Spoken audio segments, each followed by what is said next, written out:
Look, it's all zeros. 0% financing, 0% down, 0% repairs and labor costs for 10 years. Experience the premier difference today. Financing is available with approved credit. Offer expires 9/30/2024. Premier Heating and Air is offering system checkups. Heat or AC, your choice, $49. Free estimate restrictions may apply, and this offer can't be combined with other offers. Experience the premier difference today. Log on to dublin.premierishere.com. Premier Heating and Air, a locally owned and operated company.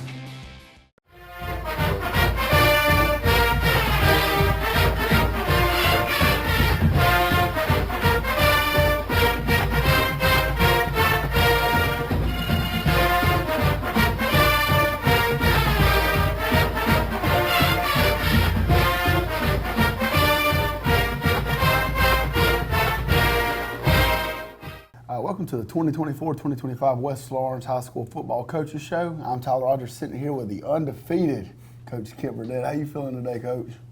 Feeling good. Feeling good. Feels real good to be undefeated, doesn't it? It does. Got a lot of work to do, but we're glad where we're at right now. Amen. Amen. Well, so Coach, another big regional win last Friday against Cross Creek. A long ride up to Augusta, but definitely worth it when you go up there and get the big victory.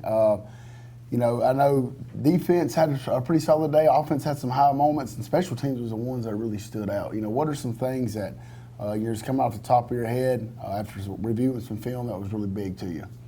I think, just the whole trip in general, I think, it's kind of a long trip. We got over there probably a little earlier than I would have really liked to, so you had some dead time. The facilities weren't really conducive to having a lot of kids in one area, but I think we did the best of what we had. We kind of ate before we left, and then had some snacks and stuff when we got there, but didn't had to use the concession stand bathrooms and all that kind of stuff. Anyway, it was a little bit of a weird atmosphere. It almost felt like a holiday or something. Nobody was at school, and nobody was really there. Our fans showed up. I mean, everybody was a little bit late getting there. It was just kind of a weird start to the atmosphere. But we actually started pretty fast. Return opening kickoff and played really well on special teams. Had some good punts, covered kicks pretty good. 1 for 2 on field goals, and had some really big kickoff returns. So I was really pleased with all that. And a lot of our big plays came in the return game, and then our special teams got us on short fields a lot, so some of that offensive, yardage is a little skewed because we were on short fields a lot. But at the end of the day, the points are the only thing that matters, and we scored points. Whether it be special teams set up or defense sets up the points are all that matters. So that's right. We're going to try to score more points than the other team and hold the opposing team to less than we score. So that's the name of the game. But we survived it. Didn't play great in the second half, and we survived it and came home with a victory, so we can move on to Harlem this week. That's right. Yeah, you're talking about the points. I mean, I think where every single game that we've played, we've had 28 or more points. I think in the 4 regular season games, which is really impressive. That's being able to put points up, like you said, even if it's coming from offense, defense, or special teams. At the end of the day, it's all that matters is getting points on the board. Kind of like we said at the beginning with the 4-0 record, man. I think it's the first time since maybe the 90s.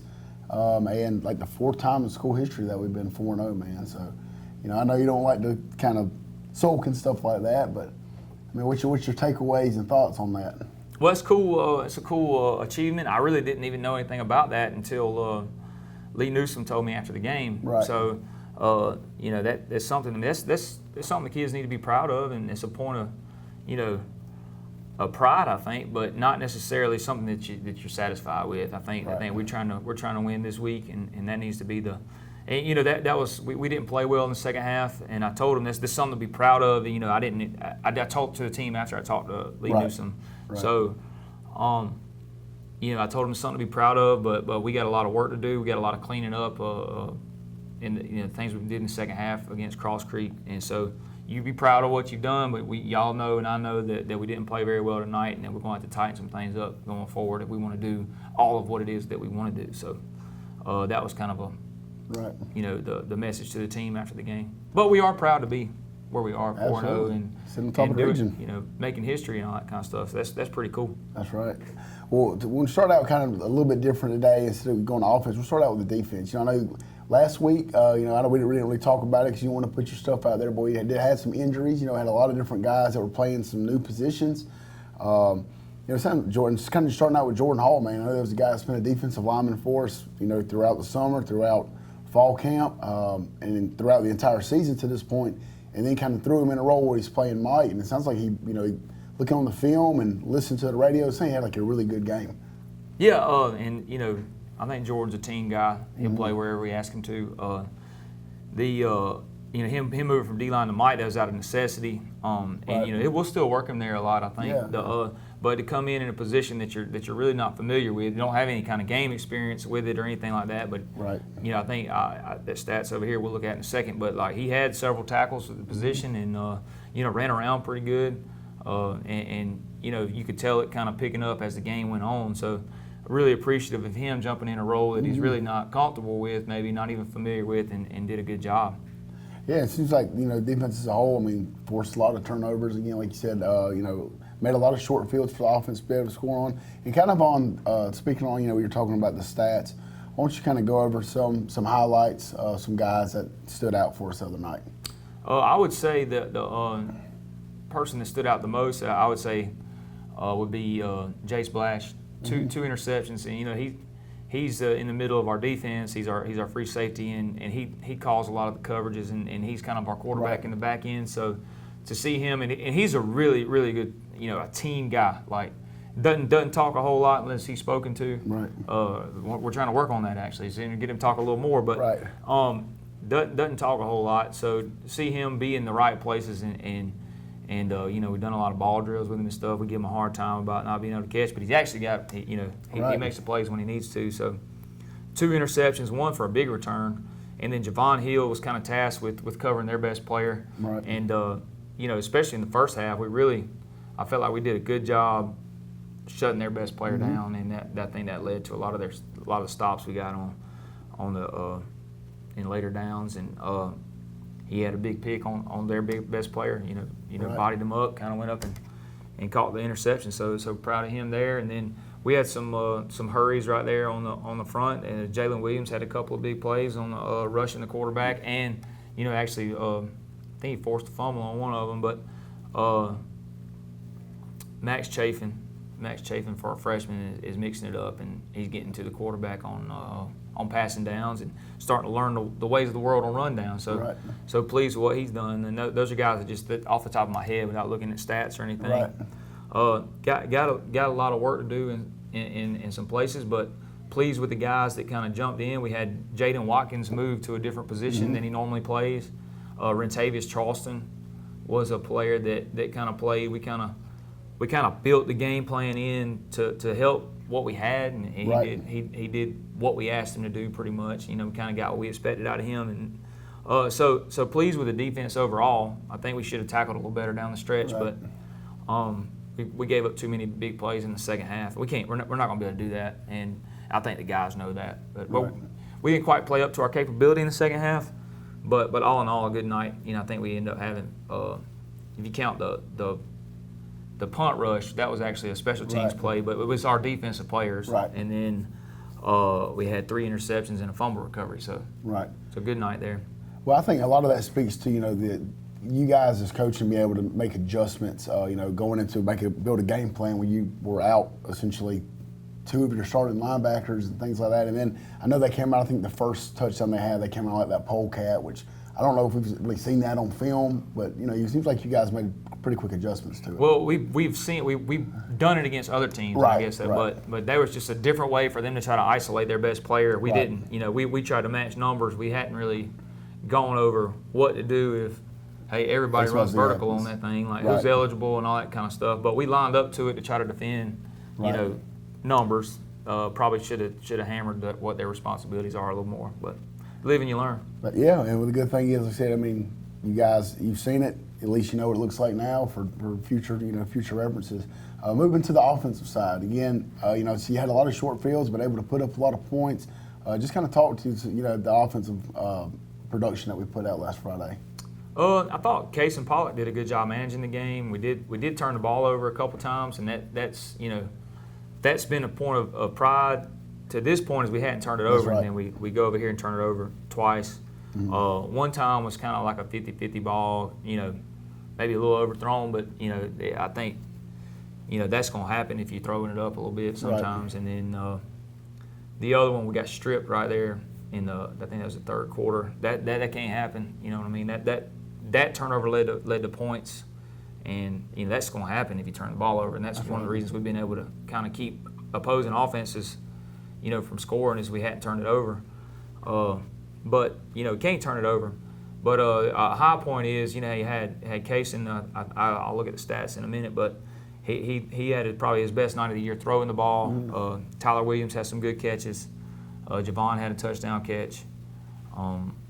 Had some, running was kind of hard to come by in the second half, but we had some good runs at times. Brandon Brooks had a scoring touchdown. He also caught the ball a few times out of the backfield, so he did a good job there. J.D. Hogan had a big catch. I think Jalen Rozier had a catch too. But so you're spreading the ball around. Right. A lot of people are touching it. Ty had a couple good runs. He's still dealing with some cramps or whatever he deals with. Right. He gets too wound up or whatever. But numbers aren't what we're accustomed to this year, but the points are there. So right. When it kind of, you just kind of spoke to it about all the different guys that you named off and listed. I mean, it really is a multi-headed monster back there in that backfield. He said Case is able to give you some runs, and you got Javon out wide, Tyler, Brandon, Ty. I mean, you guys definitely have a plethora of weapons on the offensive side, so it makes life a little bit easier to spread the wealth. Before we go to commercial break, why don't we once you go over some of these stats, some guys that played really well for you. All right. Since we started out defensively, I'll start out there. Jace Blash, I highlighted him. He had a couple good tackles, and then two big interceptions, and then he had returns for 66 yards, and had two other pass breakups. And then Max Chafin had 2 sacks in a hurry, and then Rentavious Charleston with 6.5 tackles, 1 tackle for loss. And then Ethan Casey-Guyton always, he's always plays really hard. He had 1 really good tackle for loss, but 4.5 total tackles. Jordan Hall, 7.5 tackles from the Mike linebacker position, which is a position he hadn't played. 1 pass breakup, 7 solo tackles, 1 assist. And then Javon Hill had a big interception. And a lot of new names out there that you're calling out this week. Right. But we did hold them right at 100 yards rushing, which the old heads will tell you that you can give up a bunch of yards passing and still whip somebody. You can't give up a bunch of yards rushing and whip nobody. That's not happening. So, offensively, I talked about Kaysen having a good night. 63% completion percentage. So for 149 yards, 10 of 16. Had 1 interception and a touchdown. So that's not bad. Like I said, his best night throwing. If we can kind of just limit the turnovers, I think we'll be better off. Not a big night rushing. So receiving, Brandon Brooks had 2 receptions for 21. Javon Hill had 1 for 16 and a touchdown. J.D. Hogan had 1 for 24. Jalen Rozier had 1 for 15, and Tyler Williams had 4 for 73. Had some really nice catches on the drag routes off the boot. 2 of them that were chain movers, and so he's averaging 18.3 a reception, which is good. And I think we're gonna need him to do that, later on this season. Right. The more we go on, I think his weapons as a receiver are really gonna help propel our offense. But J.D. Hogan had 3 punts, one inside the 20. He actually had it inside the 5 and ended up leading to another touchdown. But he had 1 really athletic. Had a bad snap, picked it up, evaded the rush, right, got it off, and that will end up being a penalty on that one. We had to repunt it, but it was a really impressive play. Biggest thing of the night, probably in all the statistics, is the kickoff return yardage. We had Ty Cummins had 3 returns for 133 yards, so an average of 44.3 on the return, 1 touchdown. And then Tyler Williams had 2 big returns, 2 for 73 with a 36.5 yard average with the long of 41. But our kickoff return team set us up for touchdowns just about every time. Right. Duggan Malone was 1 of 2 on field goals, 27 yards on the one that was good, and just missed on the other one. And I think he's getting better. He'll get more consistent as we go, just the more he gets comfortable kicking. So looking forward to it. And I think his legs getting stronger. He's getting to where he can kick the kickoffs down a little further. He's gonna get more comfortable. He just hadn't had a lot of experience with it. And kicking a high school ball, he'll get better, and he's only going to get bigger and stronger too. So that'll help us out down the road as well. Yeah, I think too. It kind of speaks to the offense. So where normally we've been putting up 300 yards rushing, and we had a kind of a lull of a week, but you're still able to pass for 150 yards. So it's got to make you feel good when your best thing is being taken out, and you're still able to be successful and move the ball down the field. So definitely gives you a lot of promise going into the rest of the year. We're going to take a quick commercial break. When we come back, Coach Burdett's going to have our highlights from last week. B&S Industrial Contractors, your partner for success. Competent professionals and advanced equipment for any mechanical and construction work. Your trusted construction partner is B&S. From start to finish, locally owned and operated with over 50 years of managing experience. From large industrial and power generation facilities to crane rentals, B&S Industrial Contractors, capable of handling all project phases, from design through startup and delivery. Contact B&S Industrial Contractors at 478-275-2128. It's game time, and Wayne Kemp's Dublin Auto Sales is geared up and ready for a doggone good season. Wayne Kemp has the lineup that can't be beat. From economy and sports cars to work trucks and family vehicles, Wayne Kemp's Dublin Auto Sales is where teamwork will make the dream work. So come on in today and see TJ, Trey, Alan, Britt, or any of the friendly sales staff at Wayne Kemp's Dublin Auto Sales, 606 East Jackson Street in Dublin. Call 478-275-2010 or log on to DublinAutoSalesGA.com. Wayne Kemp's Dublin Auto Sales for a doggone good deal. Count on the winning team at Farmers State Bank for a complete lineup of banking services to simplify your life. Safe and convenient banking on the go. Choose a debit or credit card for your personal and business account. And count on secure service that guard and protect your spending. At Farmers State Bank, your success is our success. And the team at Farmers State Bank is committed to serving you. Farmers State Bank, Lawrence County's leader in hometown banking. Member FDIC and an equal housing lender. Hi, I'm Patsy McLendon. I am here to talk to you about Tyler Jackson. He's running for sheriff 2024 for Lawrence County. I am voting for him, and I really would like for y'all to meet Tyler, get to know Tyler, and think about voting for him for sheriff for 2024. I think he'll do a great job for Lawrence County, the people of Lawrence County, whether it's east side, west side, south side. If you really like to get to know him, call him. He'll come meet you and talk to you and tell you all his plans. I've known him for over 10 years. He worked with me. He is just a really fair, honest, safe, nice person, great family man. If you have any questions, you can ask me about him. But I'd really like for y'all to think about voting for him, because I think we need a change, and I think he'll give us the change. Paid for by the committee to elect Tyler Jackson, Sheriff of Lawrence County. All right, we're back here with some highlights. Opening kickoff. It's always nice to start off fast. Opening kickoff, to kick it to our best return man, and he makes them pay for it. So that's a good way to start the game off. There were 2 scores in this game before we got to 11 minutes. The next drive, we get it down here close again. Okay, good throw and catch from Kaysen to Javon Hill. Put it out there where only Javon could catch it. Did a lot better job covering kicks this week. So that kick's put in a place where we can cover it And then that's Jermitas Brown that's making a big tackle on the kicking game. He's made some really big plays on the kickoff the last couple of years. He had a recovery against Bleckley last year. And this is a backside slant. It's well defended by Jaden Stanley right here. Pass break up. Tackle for loss right here. Evan Williams getting back there. He's been a pretty solid player on our defensive front this year.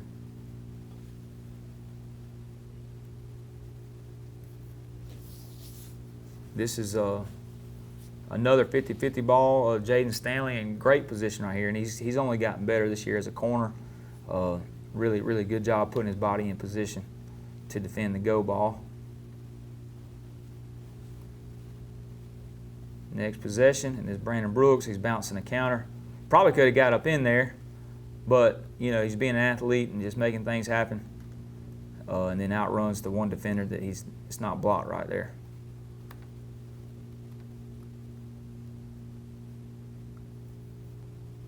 Got a bootleg right here. This is Tyler Williams on the drag route. It's a really good catch. He's had some big catches the last couple weeks. Explosive play. Get the ball down there to the 20. Hit quick gain to Brandon Brooks. He's helped us running and throwing. In the run game and the receiving game.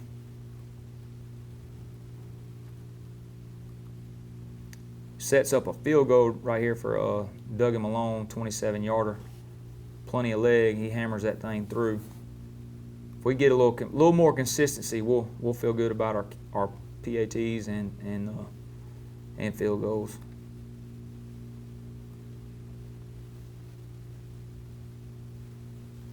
This is Ethan Case and Guyton right here on a little better out the end zone angle, but just get in there on this little split zone, and he just whips a block and makes a tackle for loss.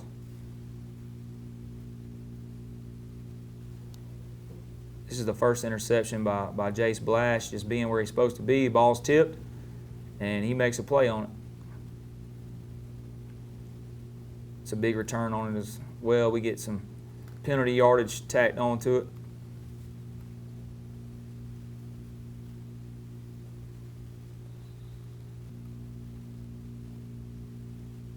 Good catch right here by J.D. Hogan. Had a little bust on the routes. Somebody heard a wrong play call, but made the play nonetheless. Get it down here and score in position. Throw and catch to Case and Paul to Tyler Williams.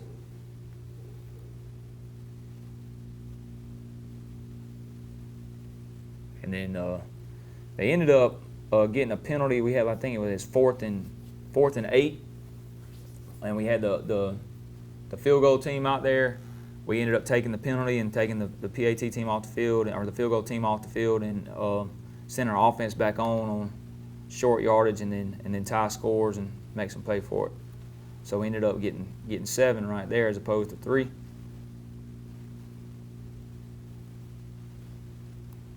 This is a special team score. This is a bad snap, and that's Jalen Williams with the recovery for a touchdown right there.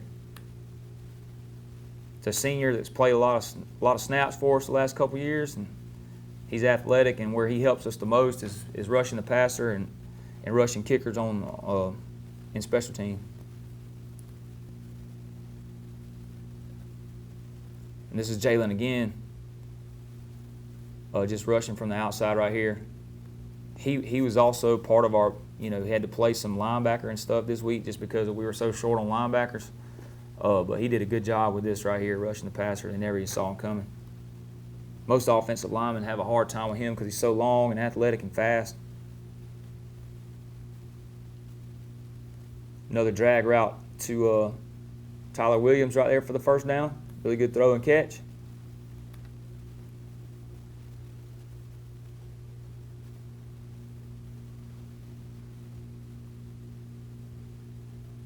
It's an interception by Javon Hill right here. They try to get him on the double move. He doesn't buy it. He goes up and makes a play.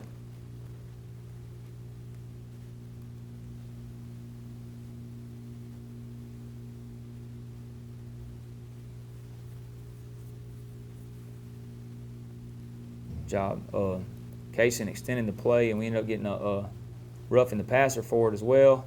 Good catch by Jalen.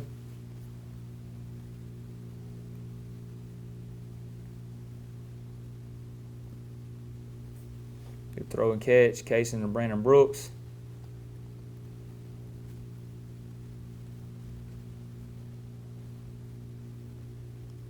We ran a pretty good little 2-minute drill down there and didn't get any points out of it. Like to have gotten a few more points, then we'd have had a running clock in the second half. Really good kick coverage right here. We get them down inside the 10.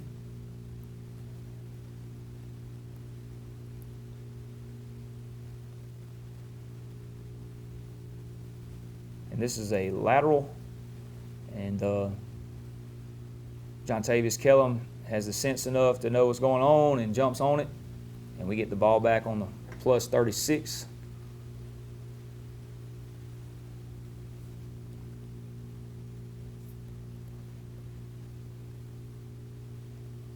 Tackle for loss right here by Rentavious Charleston.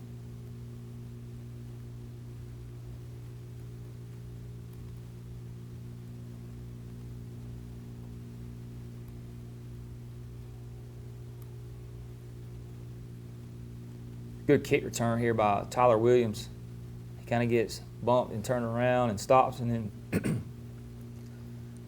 hits the second gear and gets us out close to midfield.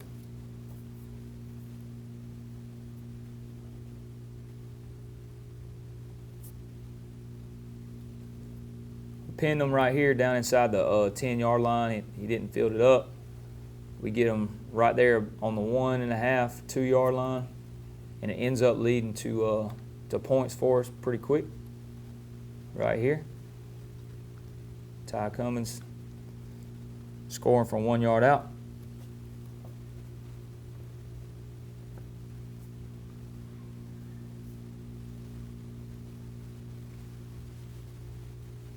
There's another big return by Tyler Williams. He's really fast. I think he's really gotten some confidence about his knee injury that he had a couple years ago. Just looks like himself. Looks like he's running wide open, and that looks good. It looks good on our return game, and he's just really, here's him running again, following the wrapper on the counter. About an 8-yard gain right there.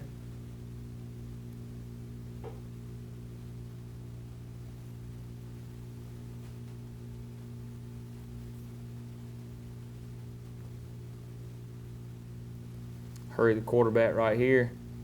Get him on the ground. That's Jalen Williams, Max Chafin.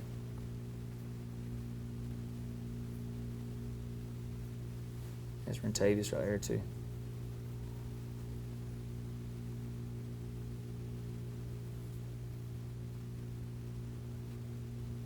Here's Jace Blash's second interception. It pretty much ends the game for us. You know, they were probably driving to score again. They'd hit some big plays on us, so this is a big momentum changer and pretty much put them to bed right here. Being in the right spot, playing top down. Big return.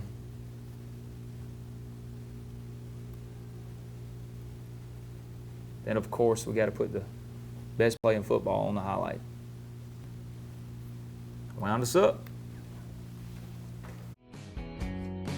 Allen's Heating and Cooling is your licensed Amana equipment dealer. Trust Allen's Heating and Cooling to install and service your heating and air conditioning unit.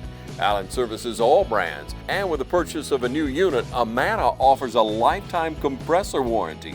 Sean Clark or any of his friendly staff can help you today at Allen's Heating and Cooling. Your Amana dealer. Amana, last and last and last.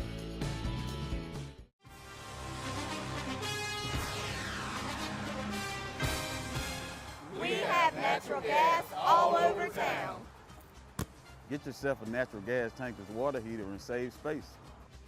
And have endless hot water. Natural gas is more efficient than electricity. And it's lighter than air. When you install natural gas appliances, you can get rebates up to $1,500. The City of Dublin will finance you up to $7,500. For 60 months at 0% interest. Use natural gas for all your outdoor cooking.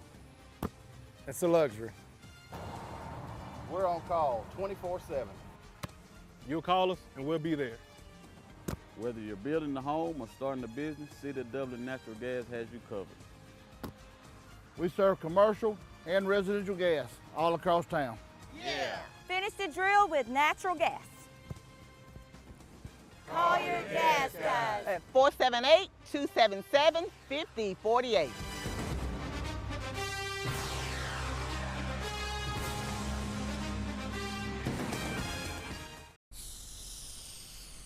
If these walls could talk, they'd cry uncle.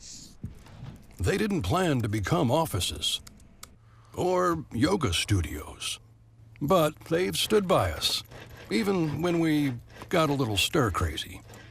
For that, they deserve some thanks. They deserve Benjamin Moore.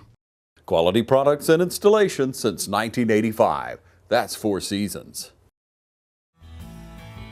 Progressive Rural Telephone Co-op offers a full range of communication products and services to its members in Lawrence County and surrounding areas. We take pride in being your total communications provider, and we work hard to provide quality services at the best prices. In addition to offering phone service, we provide high-speed internet and digital high-def TV. And we always strive to put our members first. Progressive Rural, your total communications company.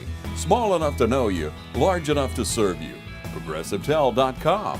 Call 478-984-4201 or stop by 890 Simpson Avenue in Rents. Progressive Rural Telephone Co-op.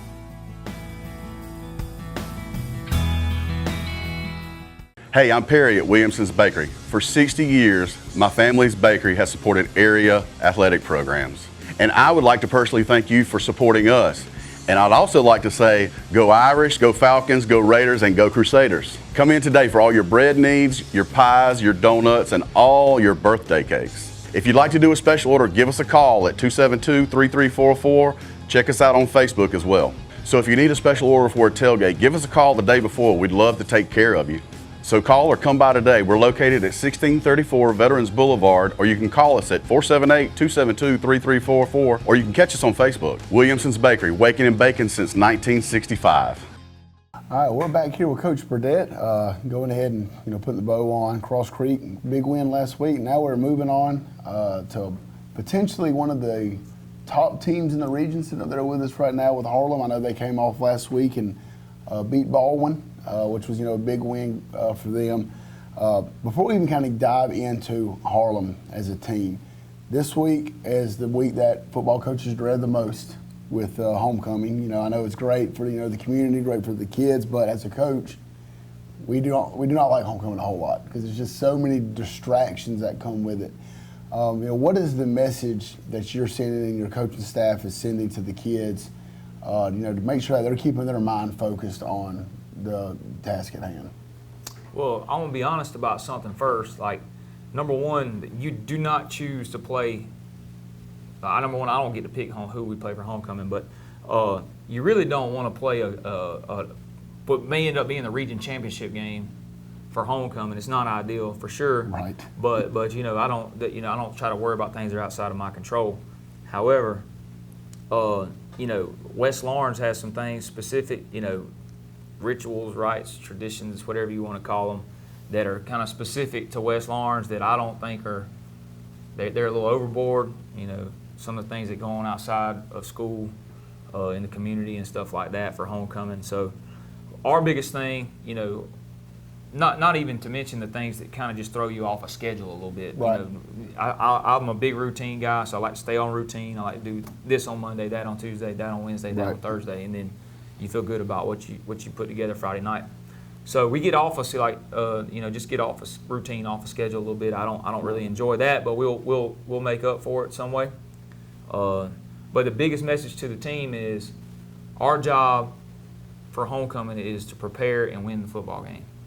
And anything that goes on outside of here that can take you off of our goal or our mission is unnecessary, and it's going to hurt you, not help you. Right.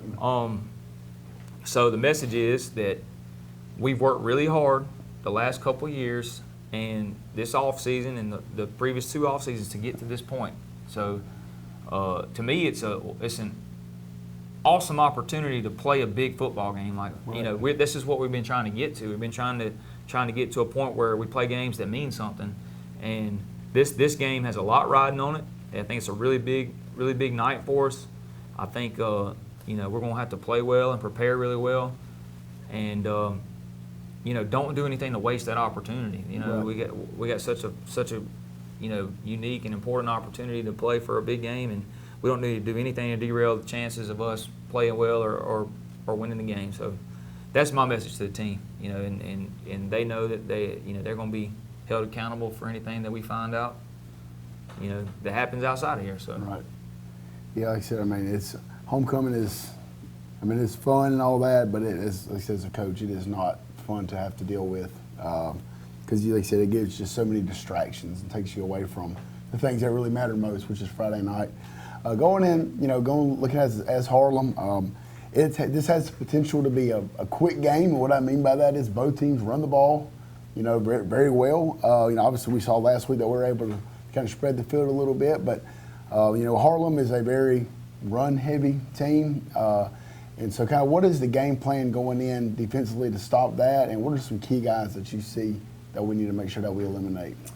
Well, I would say that, they're what I would call like a spread power team. Mm-hmm. They would, they run a lot of gap scheme, by that meaning power counter. Mm-hmm. They run a little buck sweep and stuff like that. So, but everything is based on the power and the counter and the gap scheme rules that they do. So they'll dress it up a lot of different ways and present you with a lot of formations to line up to. Mm-hmm. But the base and the core of what they do is really sound and it's really sharp.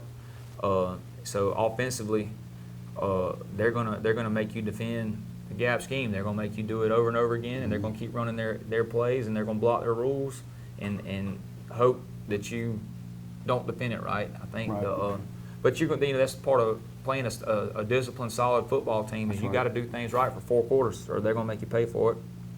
And they got some good players over there. They're really good on the line of scrimmage on offense and defense. But speaking of their offense, they're really good on the line of scrimmage. You can tell that they're well coached. You can tell they get in good stances. You can tell they block rules the way they're supposed to. Right. Their backs hit tracks like they're supposed to. Their quarterbacks do a good job of managing the game. So, and they got a couple of weapons that they can get it to when they need to. So. Right. Well, then, so moving now to the defensive side, I think that correct me if I'm wrong, but I think they're another even front team, which is beneficial for us because we've seen even front. Essentially the entire year, it seems like. So, we kind of at least know, at least where these guys are going to line up and things like that. But who are some guys, defensively that really stand out to y'all on film? They're like a 4-2-5 structure kind of.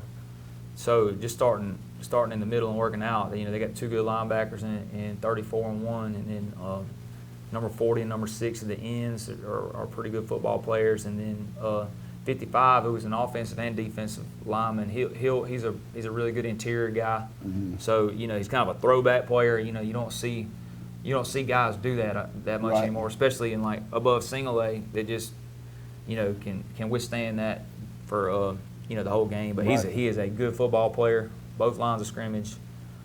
He's a kick-out machine on offense, and then he's the defensive tackle on defense. But he does a good job, and then they're kind of long and rangy. Got 0 and 15, play their overhang. They're flat defenders on defense. And 15 is a good punter and kicker as well. He can put them in the end zone. He's a good punter. 0 makes a lot of plays at what we would call our dog position. Right. And then 2's a safety. He had an interception against Baldwin. A couple of those guys did, but he had a really good interception against Baldwin. And but they're just from top to bottom really well coached on defense. They run to the ball. They fit blocks the way they're supposed to. They're going to squeeze and spill. They're going to do those things the right way. They're going to be active. They're going to run to the ball. So, a lot of they've earned my respect by how they play. Right. Well, again, what else? Before we kind of close it out, I think we've got another JV game this week. So what's the kind of look like? Well, we moved the schedule on the JV around a little bit, and it's just we're to that point in the season where some of our opponents they may not. they may not be in a position where they can play it like we Right. want to play it or whatever. Right.